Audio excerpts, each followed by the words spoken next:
Olá, tudo bem? Passaram bem de ontem para hoje? Muito obrigado por ouvirem e participarem desses vídeos. Que? Hã? Não ouvi? Mas Deus ouve. Deus entende. Nós já vimos que as mãos de Deus fazem um trabalho espetacular porque Ele nos colocou ali. Já vimos que os olhos do Senhor estão postos sobre todos os bons e também sobre os maus. Vimos também a respeito de sermos sal da terra e luz do mundo. Hoje eu quero falar a respeito da audição de Deus. O que a Bíblia fala sobre os ouvidos de Deus? Existem centenas de versículos usando o verbo ouvir, vindo da parte de Deus, Deus ouvindo o povo. Mas eu separei alguns textos bíblicos para chegar mais próximo do coração de todos vocês. O que? Não ouvi, mas Deus ouve. O primeiro texto que eu quero compartilhar com vocês está no segundo livro de Samuel, o livro que conta a história dos reis, principalmente de Davi. Livro de Samuel, o segundo livro de Samuel, capítulo 22. Capítulo 22, versículo de número 7. Ele diz assim: Na minha angústia invoquei o Senhor, clamei a meu Deus. Ele do seu templo ouviu a minha voz, e o meu clamor chegou aos seus ouvidos. Na minha angústia. Angústia, nas palavras bíblicas, tanto Antigo quanto Novo Testamento, significa colocar a mão no pescoço e quase tirar o ar. Isso é angústia. Por isso que nós falamos assim, eu estou angustiado. A palavra angústia saiu disso. Quando eu estou sufocado, sem ar para respirar, Deus está com os ouvidos atentos. Está pronto para nos ouvir. Diz o texto que do seu templo, dos céus, Deus ouve. E Isaías é muito sábio quando ele escreve que Deus sim é o alto, supremo, habita no alto e santo lugar, no seu trono, mas também habita no coração do homem para dar vida a esse coração. Falaremos sobre Isaías um pouco mais à frente. Mas ele está inclinado para nos ouvir. Inclinado. Salmo 40, versículo 1. Existe uma expressão muito bela no Salmo 40, versículo 1, quando diz assim, a respeito do inclinar de Deus. Esperei confiantemente pelo Senhor e ele se inclinou para mim e me ouviu quando clamei por socorro. O verbo inclinar na língua hebraica, neste texto, é um verbo doméstico, é um verbo usado no relacionamento doméstico entre mãe e filhos. É como se Deus parasse de atender o mundo e se inclinasse do seu trono, dos seus céus, para ouvir o nosso pedido de socorro. É como uma mãe que está lavando a louça e o filho chega e puxa pela calça ou pela saia dela, pelo avental, e ela fecha a torneira, enxuga as mãos e se inclina para ouvir o que a criança tem a dizer. Os ouvidos de Deus estão sempre abertos. Nós já vimos isso no Salmo 34:15, numa outra postagem. Estão sempre abertos, sempre prontos para ouvir a nossa voz. Deus tem os ouvidos maravilhosos, porque Ele não ouve apenas a voz, mas ouve o meu coração. Assim como seus olhos contemplam minha vida no íntimo, seus ouvidos também estão sempre prontos. Isaías, capítulo 59, versículo 1. Nós já lemos na outra postagem, mas Isaías 59, versículo 1, nos dá uma outra certeza absoluta com relação aos ouvidos de Deus, quando ele diz a respeito de não estar surdo. Eis que a mão do Senhor não está encolhida para que não possa salvar, nem surdo o seu ouvido para não poder ouvir. No meio de multidões que oram, no meio de multidões que clamam ao Senhor por socorro, Deus tem um ouvido particular para cada um deles. É claro, eu estou falando sobre mão, sobre olhos, sobre ouvido. É uma maneira humana te dizer a respeito da atenção de Deus. Deus é espírito, né? E a palavra espírito, pneuma, quer dizer ar. Deus é invisível, Deus está acima desta imagem humana que nós temos. Quando ele fala, façamos o homem à sua imagem, conforme a nossa imagem, conforme a nossa semelhança, ele não estava falando de olho, nariz, boca, ouvido, não estava falando de mãos, ele estava falando da personalidade, da pureza. Ele estava falando da inocência, da imortalidade ou da eternidade que o homem perdeu depois da queda e que em Cristo Jesus começa a recuperar isso aos poucos no que nós chamamos de processo de santificação. Não é disso. Mas Deus permitiu que os homens que escreveram a Bíblia tivessem uma linguagem antropomórfica, ou seja, colocar atitudes de Deus de uma maneira simples para o homem ouvir. E ali fala que ele se inclina, como uma mãe se inclina para o filho, para ouvir o que ele está pedindo. Tem um outro detalhe importante a respeito do ouvir de Deus, que está em Isaías, capítulo 65. Profeta Isaías, capítulo 65, quase no seu final, em que diz assim, no versículo 24: E será que antes que clamem, eu responderei? Estando eles ainda falando, eu os ouvirei. Que conforto! Que maravilha saber que quando eu ainda estou começando a fazer oração, Deus já ouviu a minha oração até o final. Para nós parece complicado, mas quando nós começamos a clamar antes de chegar daquele grito de clamar a Deus por socorro, Ele já ouviu. Ele já começou a atender. Irmãos, é por isso que nós oramos. Porque Deus coloca em nós o desejo de orar, é porque Ele já sabe o que nós vamos orar. Mas nós precisamos saber onde é que somos fracos. É difícil orar porque eu tenho que reconhecer a minha pequenez na oração. É difícil orar porque eu tenho que reconhecer a minha fraqueza. Eu não posso resolver isso sozinho. Eu preciso que Ele me ouça. Mas é tão bom saber que Deus ouve a nossa oração antes mesmo de nós terminarmos. É muito bom. Deus não é surdo. Nós é que somos surdos. Ou fisicamente, e aí podemos ter duas reações. A primeira é nos isolar completamente do mundo, e a segunda é procurar interagir no mundo mesmo sendo surdos. Em nossa igreja existe um trabalho muito joia, muito bom, muito abençoado e abençoador, chamado Mãos que Exaltam.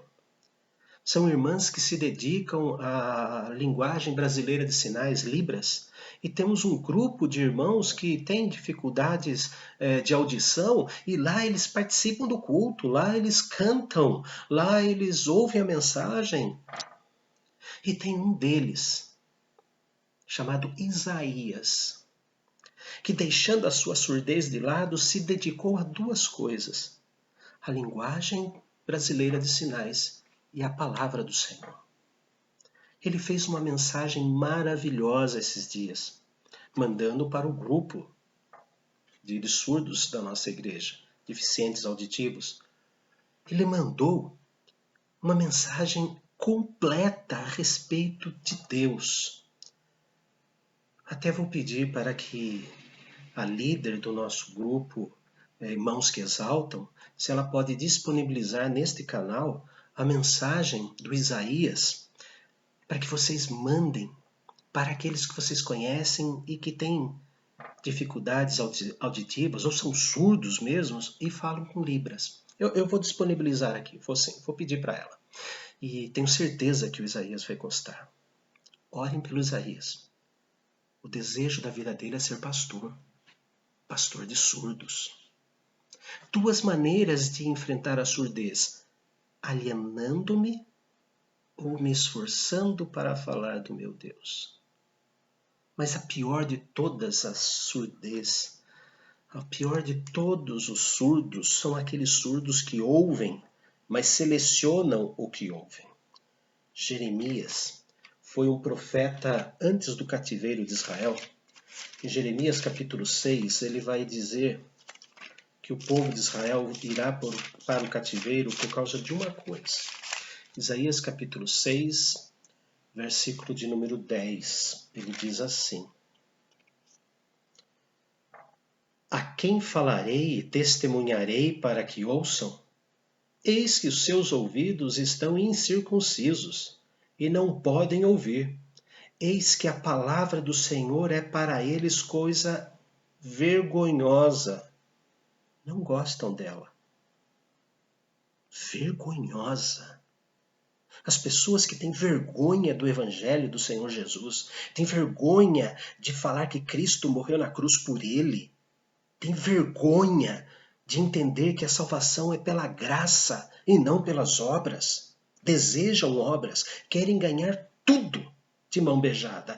Querem ganhar na loteria, querem ganhar indenizações, querem ganhar tudo de mão beijada. Mas a salvação, que é impossível para o homem adquirir, isso eles querem que trabalhar. Aqui diz que eles se fizeram surdos, incircuncisos. Circuncisão era uma prática judaica em que Deus determinou que fosse cortada a pele do prepúcio, ou operação de fimose, para que preservasse a raça, para que fosse algo higiênico, mas algo espiritual. Estou consagrando desde cedo as gerações do meu filho, então eu circuncido o meu filho. Mas é usada a palavra também para tirar aquela pele que nos impede de ouvir. Daí o povo voltou do cativeiro e Zacarias, que foi um profeta depois do cativeiro da Babilônia, da Síria, Zacarias, ele diz assim no capítulo 7, versículo de número 11. Eles, porém, não quiseram atender e rebeldes me deram as costas e ensurdeceram os seus ouvidos para que não ouvissem. Os homens se fazem surdos com relação à palavra de Deus. Então, jogar a culpa do inferno nas costas de Deus? Os homens se fazem surdos. Nesses momentos de coronavírus, sei que muitas pessoas estão reavaliando a vida, estão reavaliando as suas condições morais, espirituais, não apenas as condições financeiras. Muitos casais estão tendo que conviver dentro do lar. É tão bom voltar para o lar, mas eu sei que tem pessoas que adoram demorar para chegar no lar, porque aquela víbora está me esperando. Ou então, já está chegando a hora daquela cascavel chegar em casa. Aquele bruto vai chegar em casa. Use o coronavírus, use a quarentena para reatar a chama do amor entre marido e mulher.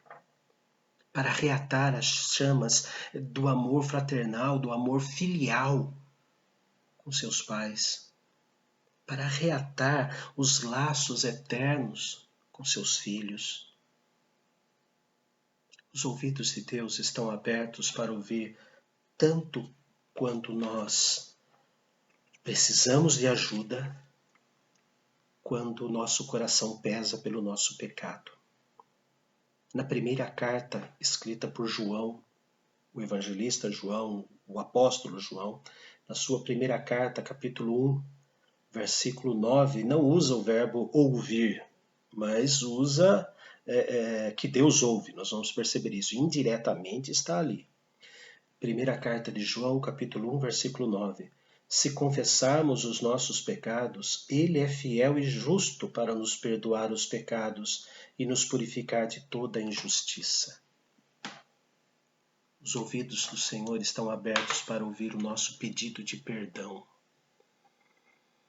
Aproveite a quarentena para reavaliar a sua vida moral, sua vida espiritual, sua vida familiar.